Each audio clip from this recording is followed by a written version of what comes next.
ചെക്കുട്ടി നമ്മോടൊപ്പം ഉണ്ട്. ശ്രീ NP ചെക്കുട്ടി, ഇന്ന് കണ്ട ഏറ്റവും തമാശ നിറഞ്ഞൊരു പ്രതികരണം അല്പസമയം മുമ്പ് വന്നത് MM മണിയുടേതാണ്. അദ്ദേഹം പറയുന്നു, പെൻഷനെല്ലാം വാങ്ങി ശാപ്പാട് കഴിച്ചു, എന്നിട്ട് LDFനെതിരെ വോട്ട് ചെയ്തു, നൈമിഷികമായ വികാരത്തിന് അടിപ്പെട്ടാണ് വോട്ട് ചെയ്തതെന്നാണ്.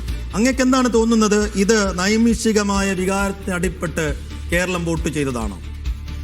അല്ല, MM മണിയുടെ അദ്ദേഹത്തിന്റെ രാഷ്ട്രീയ അനാലിസിസ്, പൊളിറ്റിക്കൽ അനാലിസിസ് തീർച്ചയായും ഇടതുപക്ഷത്തിനെ സംബന്ധിച്ചിടത്തോളം അതിൻ്റെ പരാജയത്തിൻ്റെ പ്രധാനപ്പെട്ട കാരണങ്ങളിൽ ഒന്നായിട്ട് കാണണം.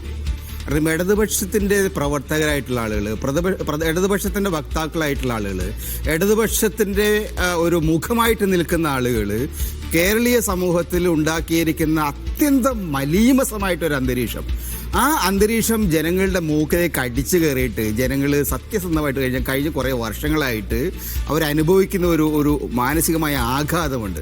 ആ ആഘാതം വളരെ വ്യക്തമായിട്ട് ഏറ്റവും ഗ്രാസ് റൂട്ട് ലെവലിലുണ്ടായിരിക്കുന്ന തിരിച്ചടി, അത് പിന്നെ നമ്മൾ മണി പറഞ്ഞാലും ശരി, ആര് പറഞ്ഞാലും ശരി, ഇടതുപക്ഷത്തിൻ്റെ കൂടെ അരനൂറ്റാണ്ടായിട്ട് നിന്ന ആളുകളാണ് ഇപ്പം മാറി ചിന്തിക്കുന്നത്.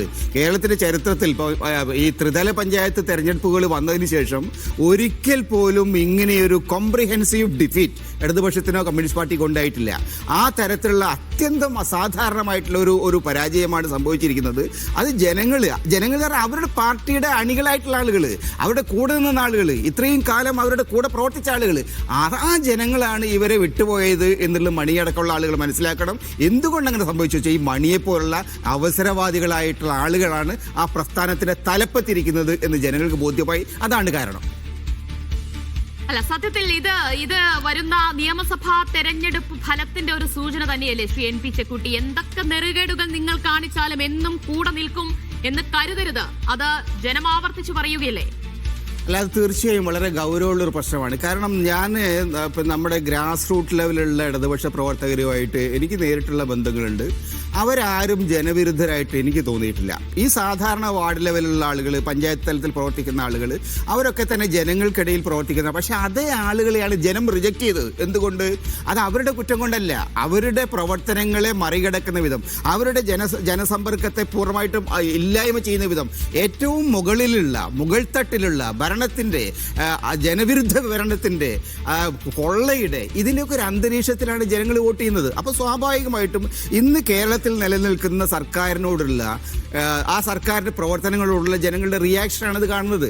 അപ്പോൾ അത് നമ്മൾ സൂചിപ്പിക്കുന്നത് ഏറ്റവും ശക്തമായിട്ട് പ്രാദേശിക തലത്തിൽ സ്വന്തം അയൽപക്കത്തുള്ള ആളോട് പോലും ജനങ്ങൾ ഇങ്ങനെ റിയാക്ട് ചെയ്യുന്നുണ്ടെങ്കിൽ അടുത്ത നിയമസഭാ തെരഞ്ഞെടുപ്പിൽ കേരളത്തിൽ LDF അവർക്ക് എന്നുള്ള 100 സീറ്റിൽ പകുതി സീറ്റ് പോലും അവർക്ക് പ്രൊട്ടക്ട് ചെയ്യാൻ കഴിയാത്ത ഒരു അന്തരീക്ഷത്തിലേക്കാണ് പോകുന്നത് എന്നാണ് നമ്മൾ മനസ്സിലാക്കുന്നത്. ശ്രീ ചേക്കുട്ടി, ഞാൻ താങ്കളിലേക്ക് വരാം.